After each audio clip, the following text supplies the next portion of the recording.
And with us today, we have Fred Nathan, the Executive Director of Think New Mexico, Dee Dee Feldman, a former Democratic state senator, Mark Boitano, a former Republican state senator, and Lana Atkeson, who is a professor of political science at UNM and also director of the Center for the Study of Voting, Elections, and Democracy. Thank you all for being with us today. We want to talk about independent voters today. We've seen in the news recently some data showing that the number of independents in New Mexico is on the rise. It's tripled over the past few decades, especially among young people. Now 38% of voters in New Mexico ages 18 to 24 have declined to state a party when they register, which is what we call independence here. Nearly a third of voters 25 to 34 decline to state. In comparison, only 12% of the voters who are 65 and older are declined to state. So young people are also the least engaged. Only 12% of them are even registered to vote. Lana, what do these numbers tell us about the trends in young people's engagement in the political process and their relationship with political parties? Well, the political parties have been on the decline for a number of decades in terms of bringing people into the party and in terms of how people are socialized into the party and how that happens across generations. And so we sort of see this. We need some sort of realigning event that will bring young voters into the political system or create institutions in government that bring people into the political parties that help them find where they belong ideologically.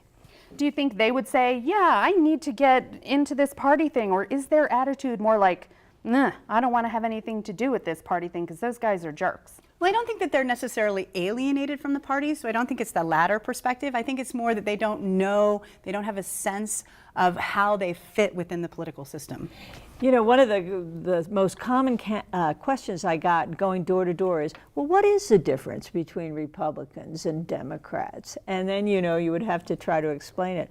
My feeling is that young people in particular are driven by issues, and they're driven by personalities or candidates themselves. And I think that's kind of been the trend in the United States, maybe more than just young people, that the political parties are losing steam, having difficulty raising money, but the candidates and the issues, they're raising money to beat the band and attracting believers. And we know that the impression is that there's just this gridlock, there's this unbroachable divide between the two parties, and there's this cynicism, especially among young people, I think, about, oh, they're all the same and why even bother?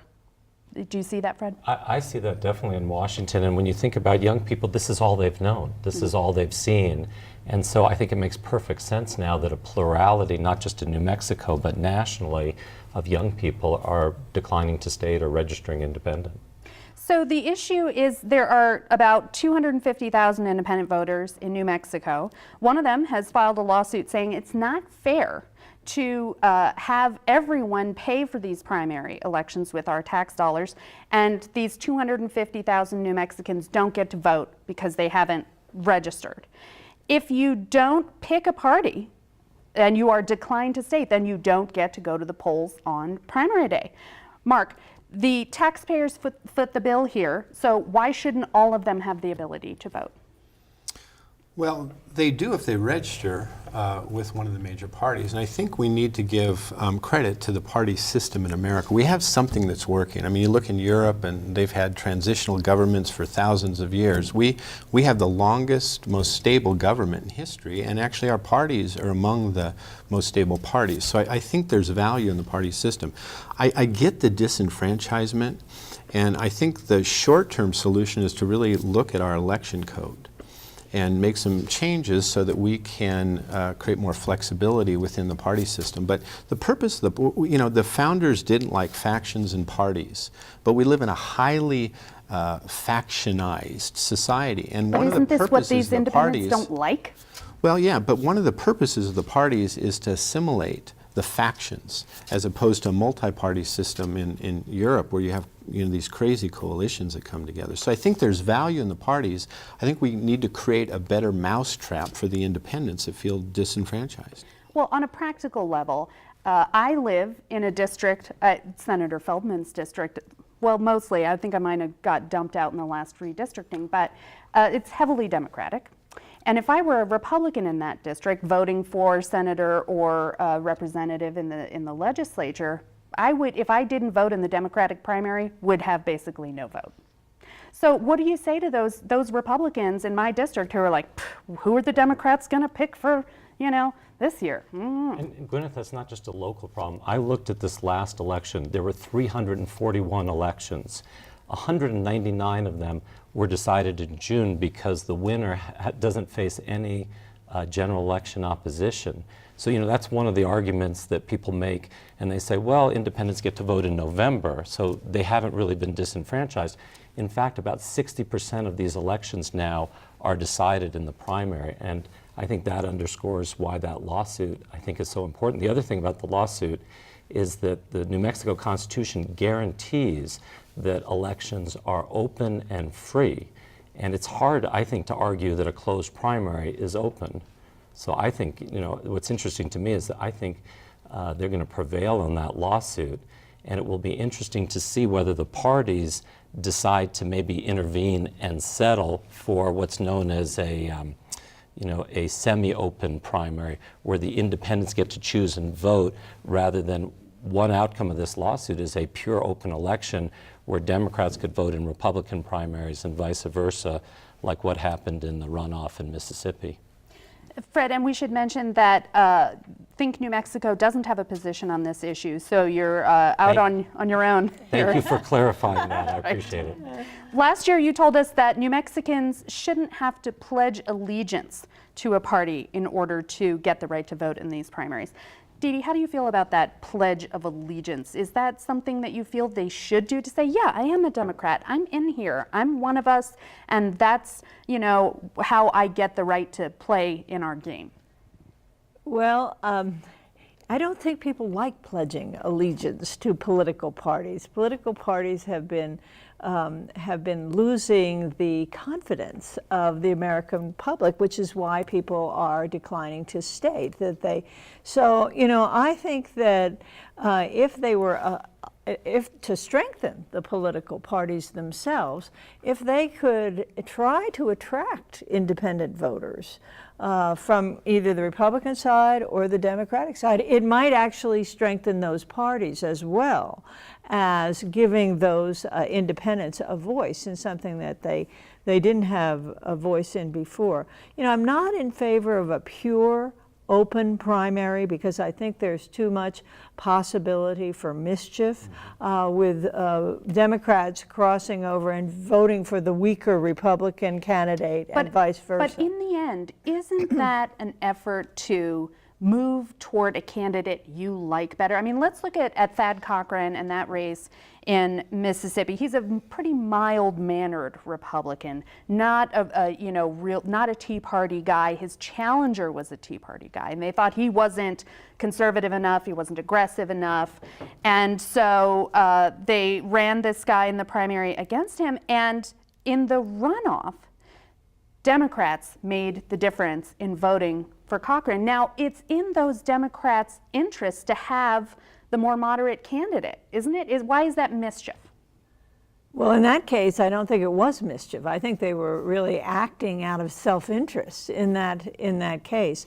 But that's quite a different situation than the Republicans voting for a very extreme Democratic candidate, knowing that in the general election, see, the runoff there was tantamount to the general. If you had a fully open primary where you had 5 candidates in a primary, all want to be senator from District 1, why not have the Democrats, the Republicans, the Green Party guy, whoever in there, have all 5 of them, everybody gets to vote in the primary, and then 2 go into a runoff? That's Louisiana. Like in Louisiana. Yeah, Tell that's us what more. they do. Louisiana has that kind of system. If you don't get a majority in the first round of voting, then you go into, the second stage where the 2 top people run off. Has hell frozen over in this? Well, I mean, was already why did they do that? Now, why did they do that? Because they pretty much had a one-party state, right? For a very long time. I mean, that's loosened up quite a bit and they've become more Republican over time, but they were a very Democratic state. And so, they did that so they could create competition and have more competition within the party, within the one party.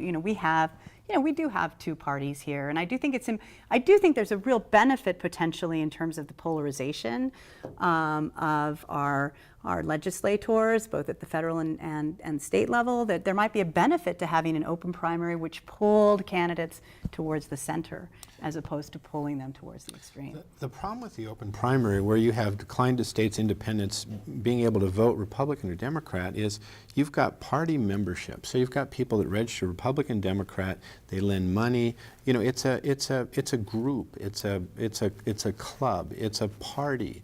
And then having people who have no interest whatsoever in that party, giving them the authority to vote, it doesn't make sense. But isn't the argument that the parties have broken this system? So if we break the primary system, then the voters have more power themselves rather than the party having the power. I think the goal is to get as many, choice is great. And we need to get more voters into the or more candidates into the general election. So parties have their primary system, like I said before. If we amend our 350-page election law, you see the major parties' fingerprints all over that. Make it easier for minor parties to have influence, make it easier for smaller parties to become major parties, give declined to states and independents more influence within the party system, then you have more choice in the general election. How should we do that? Well, we need to amend the election In code. any specific way? Well, for instance, in order to be a major party in New Mexico, you need to have a county chairman in each county, 30. I mean, there are things we can do, I think, to make it easier to become a major party in New Mexico and to give voice to declined to states and independents. So we have 3 parties, we have 4 parties, but they have influence. Right now they're minor, they do not have influence. Libertarians, American Independent, Reform Party, whatever. They need, throughout history, the macro system in America has been, there's a rise and fall of independents. There's a rise and fall of 3rd and 4th parties. We've had presidential candidates running on 3rd party tickets throughout history. So that's a part of our system. So there's a lawsuit now brought by a member of the State Public Education Commission who says it's unfair for the state to require independent candidates to collect many more signatures to qualify for the ballot. For example, for his seat, a Democrat or Republican would need about 500 signatures to qualify, while an independent needs more than 2,000. Should we change that? That's one of the things maybe we need to look at. That seems inequitable to me. Well, What about I don't know same-day that- voter registration? That's a possibility. I think we need to put everything on the table. And I mentioned to Fred and Think, we need to get the Greens, the Independence Reform Party people in, because I think our election code, for the most part, was written by the major parties. So get them in, suggest changes, let's amend the code, let's give more voice to decline to state and independence through the party system. we've had a number of proposals to do that in the legislature.